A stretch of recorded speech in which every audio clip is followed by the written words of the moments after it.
తెలంగాణ రాష్ట్ర ప్రభుత్వం 3 దఫాలుగా 2 లక్షల లోపు ఉన్నటువంటి రుణమాఫీని పూర్తి చేశామంటుంది. మరొక వైపు ప్రతిపక్షాలేమో పూర్తి స్థాయిలో చేయలేదు, కేవలం 46% మాత్రమే చేశారు. మిగిలినటువంటి 54% రైతులను అసలు రుణమాఫీకి దూరం చేశారనేటువంటి మాటలు అయితే చెప్తా ఉన్నారు. మనతో పాటుగా మాజీ మంత్రి, ప్రస్తుత ఎమ్మెల్యే సబితా ఇంద్రారెడ్డి గారు ఉన్నారు. మేడం, అసలు రుణమాఫీ గురించి మాట్లాడాలనుకుంటే మీకున్నటువంటి మొత్తం మీరు కూడా చాలా వరకు ఇక్కడ హెల్ప్ లైన్ పెట్టడం జరిగింది, అన్ని రకాలైనటువంటి మెసేజ్లు వస్తున్నాయి, కాల్స్ వస్తున్నాయి. అసలు ఇంత మేరకు జరిగింది అనుకుంటున్నారు? నిన్ననే కాదు, వాళ్ళు ఫస్ట్ రుణమాఫీ అని మొదలుపెట్టినప్పటి నుండి క్లారిటీగా బీఆర్ఎస్ పార్టీ తరఫున ప్రశ్నిస్తూనే ఉన్నాం. నిన్న కూడా నిరంజన్ రెడ్డి గారు మాట్లాడుతూ గతంలో ముఖ్యమంత్రి గారు పిసిసి అధ్యక్షుడు ఉన్నప్పుడు ఏం మాట్లాడాడు, ఇప్పుడు ఏమవుతుందని చెప్పారు. ఇప్పుడు సత్యవతి గారు మాట్లాడుతూ చెప్పారు, గౌరవ ఎమ్మెల్సీ గారు. ఫస్ట్ వాళ్ళు డిస్కషన్ చేసినప్పుడు బ్యాంకర్స్ని పిలిచి మాట్లాడినప్పుడు రుణమాఫీ చేయాలంటే 49,000 కోట్లు కావాలన్నారు. తర్వాత వాళ్ళు మళ్ళీ డిస్కస్ చేసి మళ్ళీ ఫిల్టర్ చేసినప్పుడు 31,000 కోట్లు కావాలన్నారు. బడ్జెట్లోనేమో 24,000 కోట్లు ఎంత పెట్టుకున్నారు. కానీ ఈరోజు రిలీజ్ చేసింది ఎంత? 17,000 కోట్ల పైచిలుకు, 900 సంసం, 18,000 కోట్లు అనుకుందాం. 18,000 కోట్లు రిలీజ్ చేశారు. మేము ఏం అడుగుతున్నాము, అసెంబ్లీలో నిజంగా వీళ్ళకి చిత్తశుద్ధి ఉంటే అసెంబ్లీ నడిచినప్పుడు క్లారిటీ ఇచ్చేవాళ్ళు మాకు. ఇగో 50,000కి ఇంతమంది ఉన్నారు, ₹1,00,000 ఇంతమంది ఉన్నారు, 1,50,000 ఇంతమంది ఉన్నారు, 2 లక్షలు ఇంతమంది ఉన్నారు, క్లారిటీ ఇచ్చేవాళ్ళు. అసలు మొన్న అసెంబ్లీలో ఏదైనా మాట్లాడుతూ ఉంటే వాళ్ళు సమాధానం చెప్పడానికే సిద్ధంగా లేరే.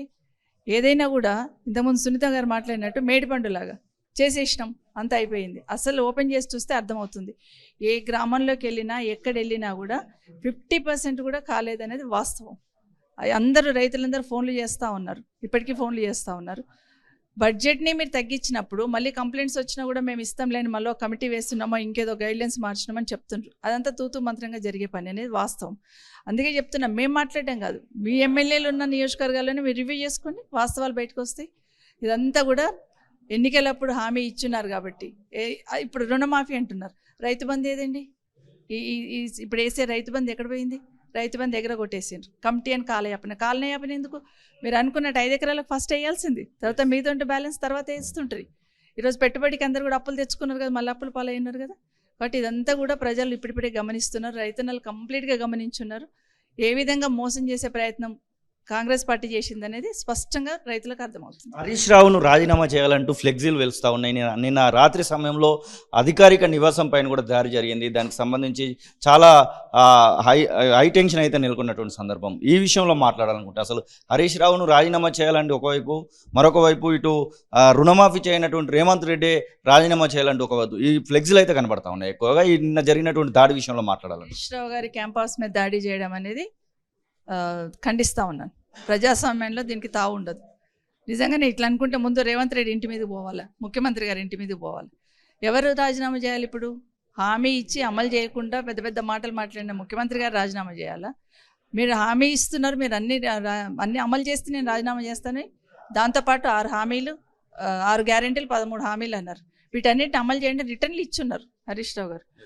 కనీసం రైతులకు సంబంధించి రుణమాఫీ గురించి క్లారిటీ ఇచ్చే దమ్ము లేదు కదా మీకు.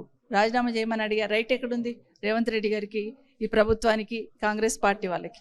ఇప్పుడు నిజంగా నీ దాడులు చేసుకుంటూ పోతే మేము కూడా అదే దాడికి దిగితే, ఒకవేళ నిజంగానే మేము అదే, మాకు ఒక సంస్కారం నేర్పిండు మా నాయకుడు, దేన్నైనా ప్రజలకు బెనిఫిట్ అయ్యేటట్టు చేయాలి, ప్రజలకు మేలు చేయాలి, కానీ దాడుల సంస్కృతి తీసుకురావద్దనేది ఒక హుందాతనాన్ని ప్రదర్శించి 10 సంవత్సరాలలో శాంతి భద్రతలు ఏ విధంగా కాపాడినా రాష్ట్ర ప్రజలందరికీ తెలుసు. హరీష్ రావు గారి క్యాంపస్ మీద దాడి చేయడము, కేటీఆర్ గారిని టార్గెట్ చేయడము, ఏంటంటే వీళ్ళిద్దరిని కార్నర్ చేస్తే సైలెంట్ అయిపోతారనే ఆలోచన వాళ్ళకి. కానీ మళ్ళీ చెప్తున్నాం, మీరు ఇచ్చిన హామీలు 6 గ్యారెంటీలు, 13 హామీలు, 120 హామీలు, అవన్నీ కూడా 420 హామీలు, ఇవన్నీ కూడా అమలు అయ్యేంత వరకు బీఆర్ఎస్ పార్టీ తరఫున ప్రశ్నిస్తూనే ఉంటాం, ప్రజల పక్షాన ఉంటాం, మాట్లాడుతూనే ఉంటాం, అడుగుతూనే ఉంటాం. మీరు ఎన్ని రకాల అవమానాలు చేసినా, మీరు ఎన్ని రకాల టార్గెట్ చేసినా ప్రజల పక్షాన నుండి పోరాటం చేస్తాం. అసలైన తొలి వెలుగు.